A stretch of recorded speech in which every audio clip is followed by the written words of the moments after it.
Esse tipo de comportamento nos órgãos de tombamento, né, pelo caráter, entre aspas, antidemocrático, né, de preservar para a próxima geração, Nilo, ele causou né, uma repulsa. Muitas pessoas que eram proprietárias de alguns espaços que tinham um valor arquitetônico gigantesco, histórico, cultural, essas pessoas se sentiam invadidas pelo Estado, né, e, claro, a ferramenta era muito dura, né, as pessoas se sentiam invadidas pelo Estado e criavam repulsa a uma política de preservação.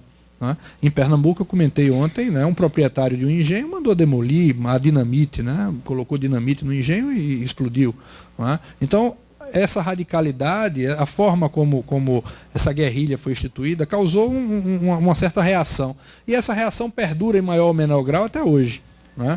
Só que a gente tem um grande problema hoje. Né? E curiosamente, é uma ferramenta de política pública que a gente faz com que a Fundação percebe que é necessário para que a gente possa distribuir a responsabilidade na preservação. Por exemplo, existe muita coisa no Brasil do século XVI e XVII a ser preservado para as próximas gerações. E a preocupação é sempre com a próxima geração, porque a gente está usufruindo do patrimônio. A gente está usufruindo de Paraty. Né? Essa parte histórica de Paraty, que é tombada, ela está servindo para a gente está usufruindo desse espaço.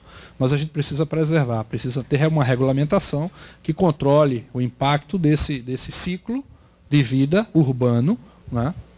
Não adianta preservar se a gente não puder usufruir, não adianta botar numa redoma, a gente não tem como preservar dessa forma, a gente tem que usar, né? Porque é o uso que garante a preservação. Né? Então a radicalidade não tem mais espaço, né? Mas, ao mesmo tempo, a gente tem que ter um mecanismo econômico que faça com que a atividade em si fortaleça a própria política de preservação. Né? A gente precisa de um órgão regulador, mas a gente precisa também dividir com ele a responsabilidade de preservar. Né? Essa responsabilidade de preservar, ela não cabe apenas ao IPHAN, ao órgão de proteção municipal, federal, estadual, seja lá qual ele for. Né? Ela é uma responsabilidade de todos nós cidadãos. Né? Essa percepção, ela é uma percepção que não é tão antiga assim, é uma percepção moderníssima, ela não tem mais do que 10 anos. Se a gente levar em consideração que o turismo no Brasil começa a ser levado a sério, que a gente tem um pouquinho mais de turistas, e eu digo isso a nível nacional, do que existe no Museu do Louvre em Paris, a gente acha que é brincadeira. O Museu do Louvre em Paris tem 8 milhões de visitantes, né, 8, 10 milhões de visitantes, né, e no Brasil a gente não tem isso em turistas, o que é um número, para a gente, né, de uma imaturidade gigantesca como país que quer ser visto como país turístico. Né. Ao mesmo tempo, a gente tem um patrimônio cuja mais antiga referência, sem levar em consideração os achados arqueológicos dos tempos imemoriais, né, neolítico, paleolítico, seja lá ele qual for, né, é de menos de 500 anos, né, de 500 anos para cá. O Brasil só vai ter uma civilização a partir de 1535. Antes disso eram feitorias que não deixaram absolutamente nenhum resquício arquitetônico. Então a gente está falando de cidades como Igaraçu, em Pernambuco, que tem a igreja mais antiga do Brasil em pé. É uma igreja muitíssimo simples, como deveria ser na época, não existia ouro, não existia um período que a gente chama de período manuelino, é uma igreja muito simples, que está preservada.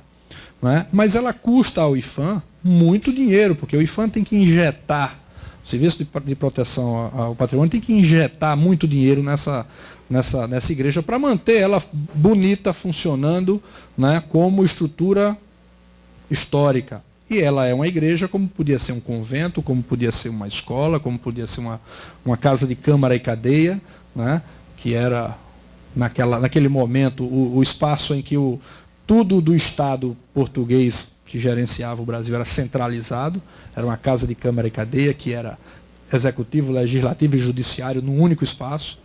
E a gente tem, a partir de então, um custo de manutenção. Se esse custo de manutenção ele não é distribuído entre usos, vai caber ao IPHAN, não só em Igaraçu, mas em todas as cidades que tenham mais de 400 anos de idade, um número financeiro, um custo financeiro muito grande.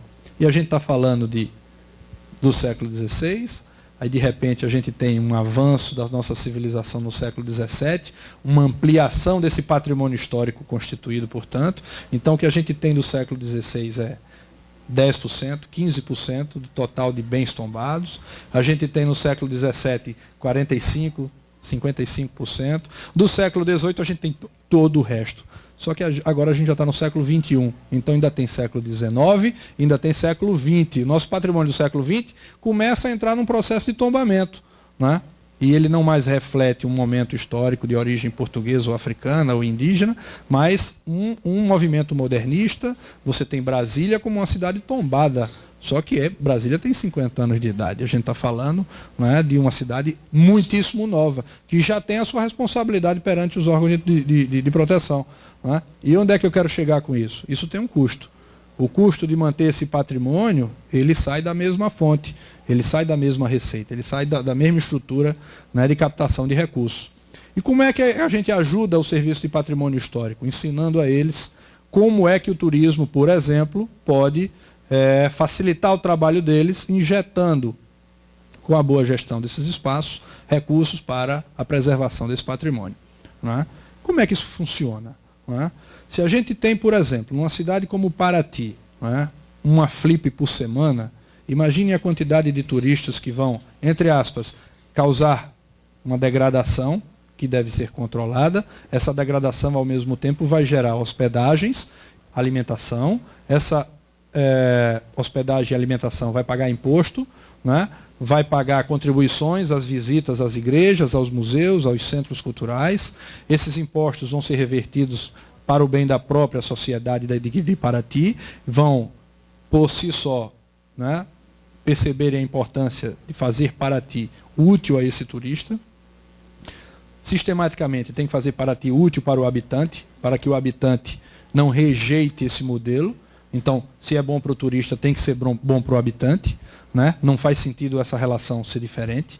Né? Só pode ser bom para o habitante se for bom para o turista, só pode ser bom para o turista se for bom para o habitante. Né? A gente tem um modelo francês aí, parisiense, muito, muito complexo, que aponta um caminho inverso. Né? Paris tem 2 milhões de habitantes, a pequena Paris, o núcleo urbano, né, central de Paris. São 2 milhões de habitantes, não é a cidade maior, por exemplo, do que o Recife, ou do que outras cidades medianas brasileiras. A grande Paris tem 10 milhões de habitantes. Né? Mas a pequena Paris, o núcleo urbano mais antigo, tem 2 milhões de habitantes. Só que recebe 20 milhões de turistas ano. Por isso que todo mundo, quando chega em Paris, faz: o francês é muito chato. O francês não nos atende bem. O francês fuma na minha cara. O francês isso, o francês aquilo. A gente invade a casa deles, né? O modelo de desenvolvimento implementado lá foi de quantidade, né? E a gente usufrui da infraestrutura que de repente seria deles. E não é nossa. Né? Ou seja, se deixarmos de visitar Paris durante um ano, tudo lá vai ficar ocioso, porque todo o mecanismo de transporte público, de saúde pública, de infraestrutura turística está formatada para um número enorme de visitantes que vão usufruir daquele espaço. Né? E vai desequilibrar tudo. Né? O que é que se tem no Brasil? Né? Cidades com mais de 400 anos de história, com muito patrimônio, que não sabem o que fazer. Né? E o caso específico da nossa região lá, Pernambuco, Paraíba e Alagoas, claro que a gente podia estar falando de um Nordeste um pouco mais expandido do que nesses 3 estados. Né? Existem núcleos urbanos e uma área de patrimônio histórico muitíssimo valorosa, né? Dos primórdios da nossa civilização brasileira, e que tem valores extraordinários para serem usufruídos. Você tem igrejas em Pernambuco do século XVI e XVII que são maravilhosas, belíssimas, mas que têm visitantes, ou uma quantidade de visitantes, que simplesmente, se a gente cobrar R$1, R$2 ou R$100 por cada visitação, não vai cobrir nem mesmo os custos de proteção. Imagina os de preservação. Né? Qual é o desafio? O desafio é criar um mecanismo de desenvolvimento turístico-cultural que faça com que cada vez mais a população passe a usufruir do que o turismo impelir como desenvolvimento.